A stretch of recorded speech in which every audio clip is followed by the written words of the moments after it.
Hey, everybody. Thanks for listening to the Raw Knuckles podcast. We'd really appreciate it if you'd like, subscribe, and share with a friend.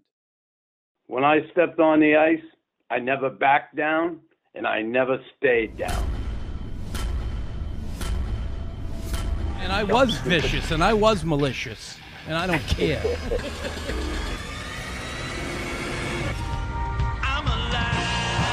a freaking madman. Look at him going to town. That'll be a suspension. Dennis, welcome in Raw Knuckles podcast. Awesome to have you once again, pal. Hope you had a good holiday. As Knuckles struggles here in Hawaii, it's so hot. Yeah, struggle is real. Nuts.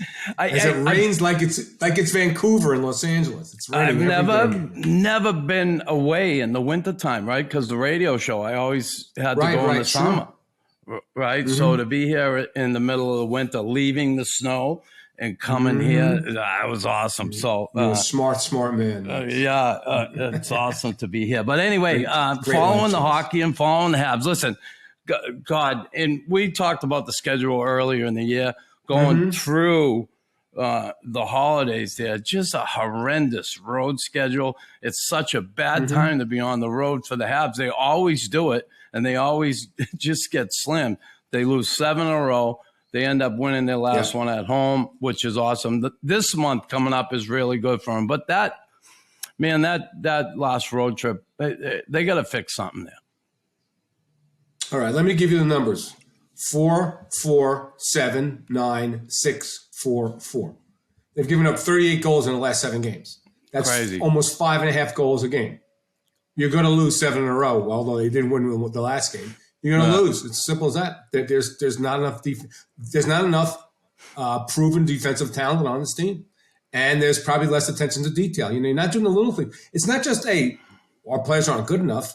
It's the little things. It's the taking of the check. It's blocking of the shot. It's not committing to going up the ice when it's a 50-50 puck battle by your teammate. And I saw it here in Los Angeles in the first 20 games. They played horrific defense. But you know what? And I'm not comparing the Habs to the Kings at this point. The Kings are certainly in race for the Pacific. But even a team with more talent like LA, if they don't pay attention to details, you're going to have the puck in your net unless you have out-of-this-world goaltending. And for all the stuff that Phoenix Copley's done in LA, his numbers aren't great enough. So it's a collective failure. When the defense is that bad, it's a collective failure. And we talked about it before. Yeah, there's a lot of youngsters. There's a lot of inexperience in that blue line.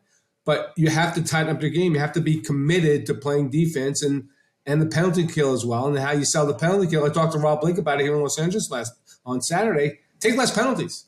It's hard to kill penalties in this league. It's just too many good players. So the defense has to turn around.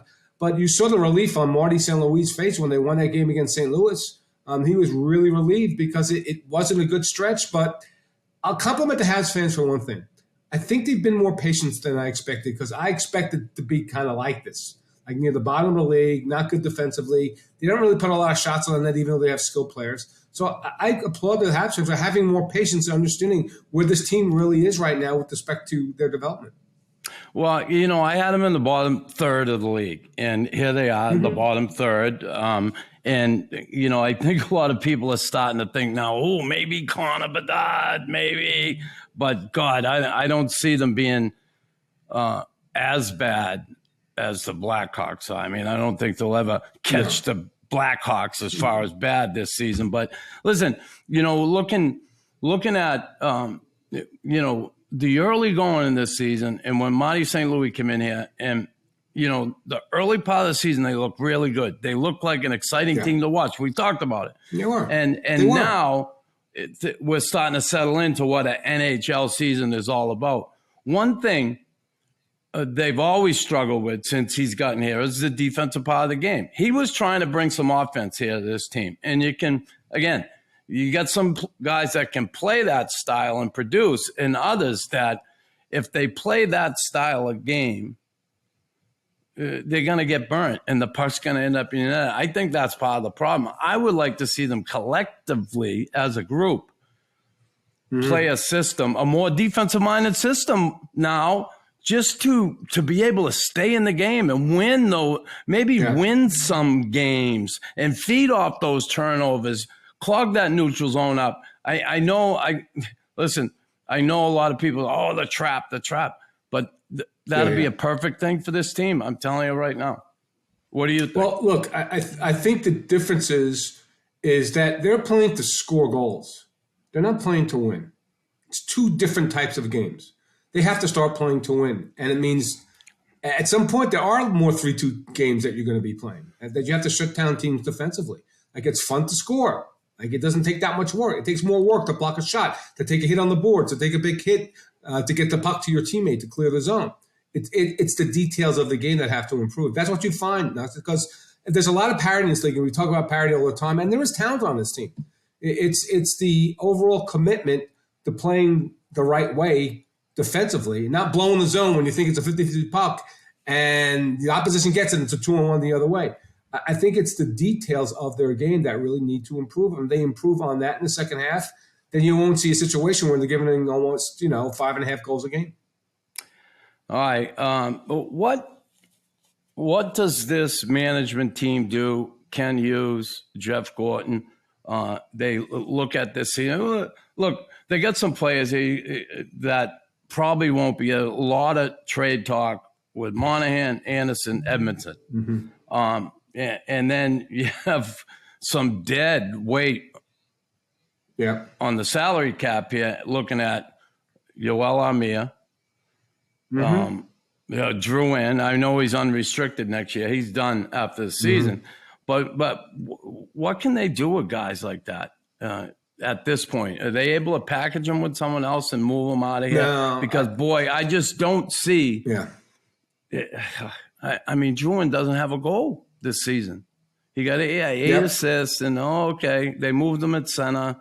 They've had him at wing. It seems like he's so uninterested. It's time for him to move on. It's not going to happen here. And the expectations were set really high when he came here for Sergachev, and that was a bad trade for the team. The guys that you mentioned, Nux, that's not going to solve the problem in Montreal. It's not. The return that you're going to get conditional picks, lower round picks, a B or C level prospect. That's what you're going to get for a team that thinks maybe Joel Armia might help them on the fourth line. Maybe he does. Maybe in Colorado he's a nice fit. Not on this team, not with this team. You mentioned Julian. We talked about him as well. Monahan could stay, could go. Even if they decide to move on from these players, set the expectations that next season, whatever you get for these guys is not going to help. It might help in the next trade where you're packaging some more assets, but the return for these players is not going to be enough to say, okay, this is going to turn a team from a bottom third team to a middle of the pack team. It's going to make a better defensive team.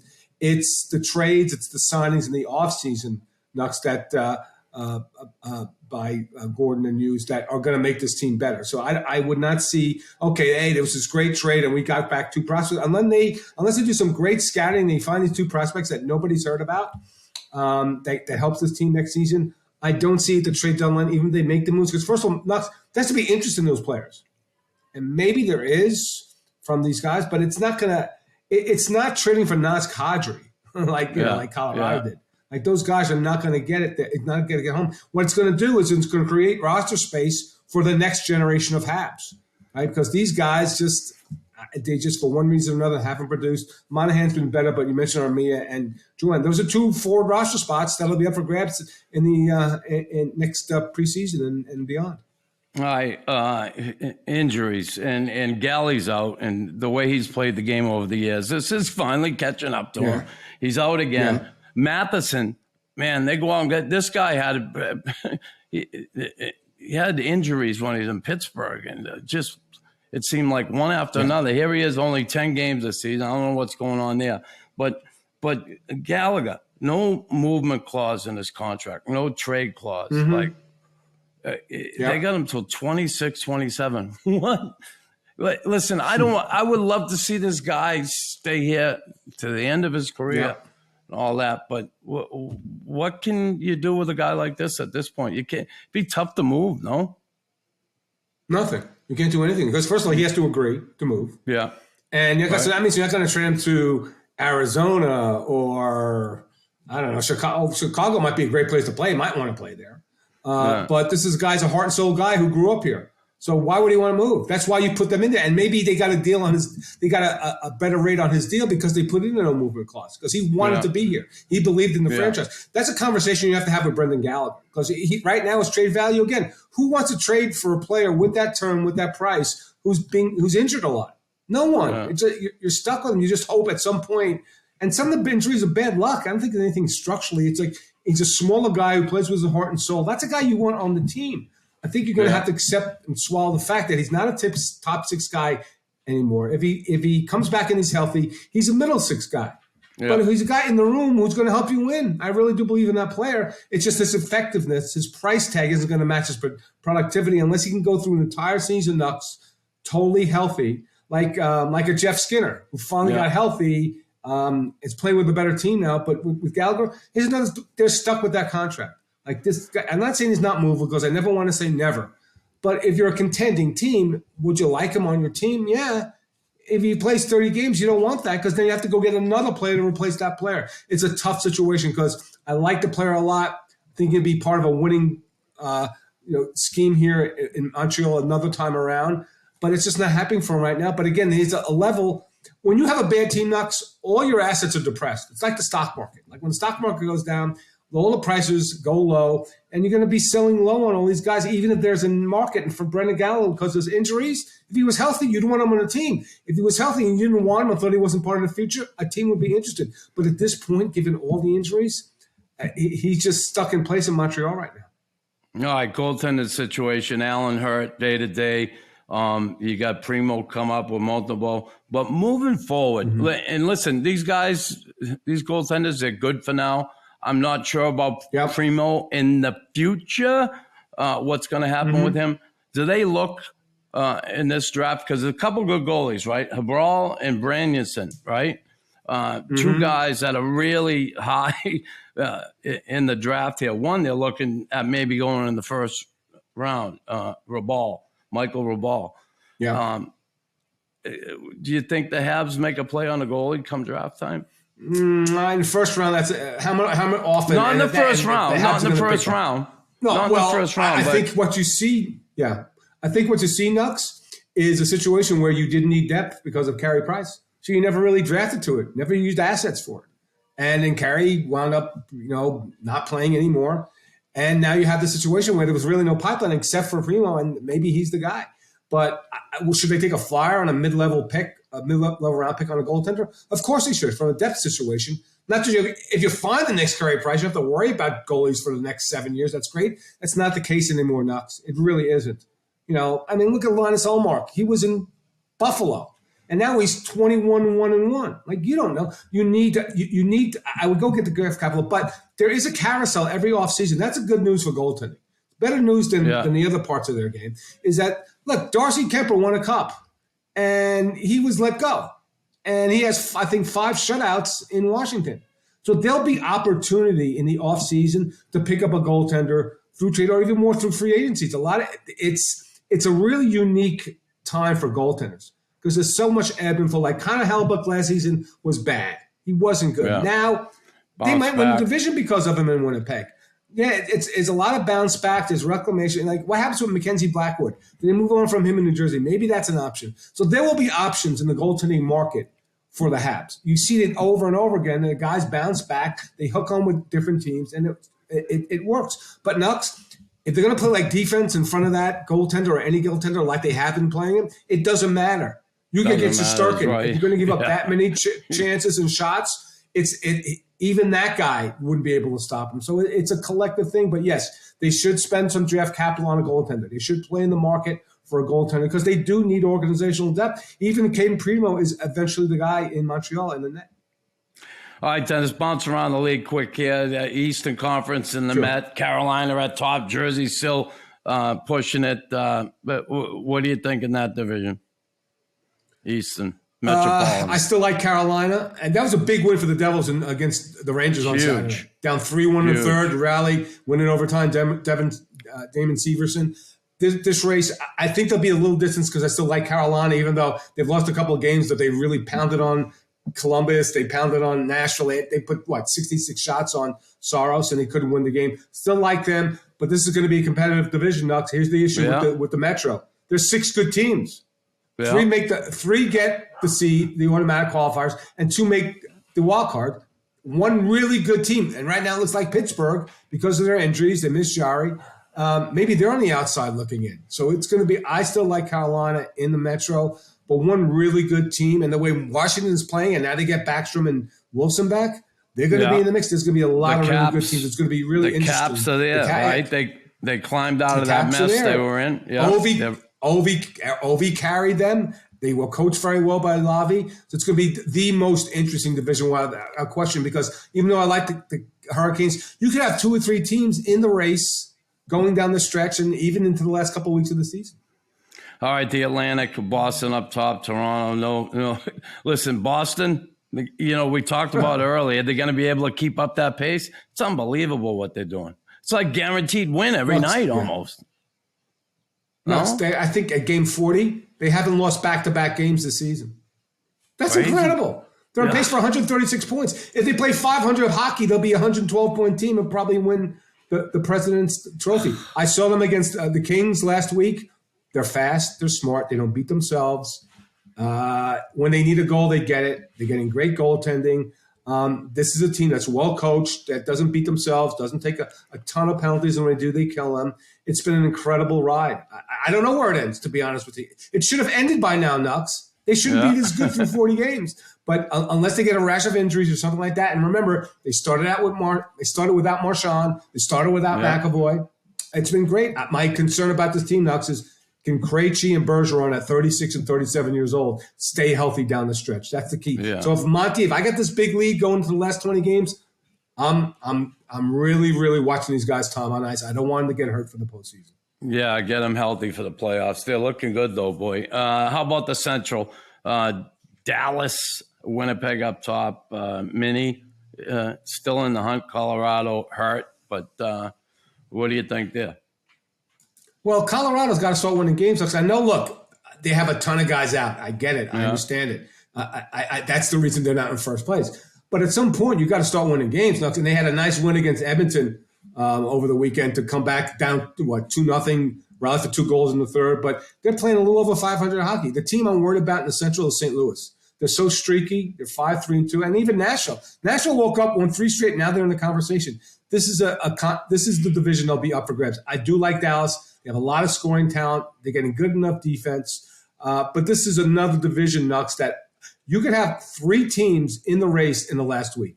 You could have Dallas. You could have Winnipeg. I think Colorado bounces back. Again, there's not going to be much to separate these teams in the Central. I think it's the most balanced division at the top right now, other than the Metro. All right, now the Pacific, Vegas up top, LA right nipping at their heels. Listen, in Seattle, I thought they might crash a little bit. But are you surprised by the Kings, though, being where they're at this point? They're about the same pace as they were last year. So I'm not that surprised. It's just a very different team. Again, their goal differential is -4. Last year was +3. But they're a much more offensively gifted team. And it's but if you watch what LA's done over the last 3 games, they played Dallas, Boston, and Vegas, right? All first-place teams. They beat Dallas. They were in it against Boston 2-2 in the third, couldn't find a way to win. And then they beat Vegas in their best performance all season. And I know Vegas is still shorthanded, no Shea Theodore, but they went into Vegas and won 5-1 and played a complete 60 minutes. Phoenix Copley's still making saves there. I'm not surprised because I believe in this coach. I believe in this coach. There is a lot of talent on this team, and Kevin Fiala makes his team a different team. Again, this is a race that could do that. But Seattle's the wild card nuts because they had a situation there. They lost a couple at home. Then they wound up beating, I think, Edmonton at home. Then they started this big road trip, and they went into Toronto and won, and they went into Ottawa and scored 8 goals. Yeah. They look like a playoff team. Montreal, right? Yeah, they went into Montreal. So, like, Calgary and Edmonton, Vancouver's not going to make it because you watched them play defense last night. They gave up 7 goals. Calgary and Edmonton better watch their butts. Seattle could knock one of those 2 teams out of the playoffs. And Edmonton's got a big game here in Los Angeles tonight against the Kings. I think the Kings are for real. They play good on the road. They're getting better at home. And I think if they're better defensively, and I think that the message that Todd is sending the team over the last 20 games has finally sunk in because you watched the last 3 games. They're not giving up a lot. It's a lot more structure to their game. And if they can do that, they could even contend for the division title because I think Vegas is going to be banged up all season. It's unbelievable. It's unbelievable what they're doing. Yeah. But good on them. Good on them. They're putting the points up.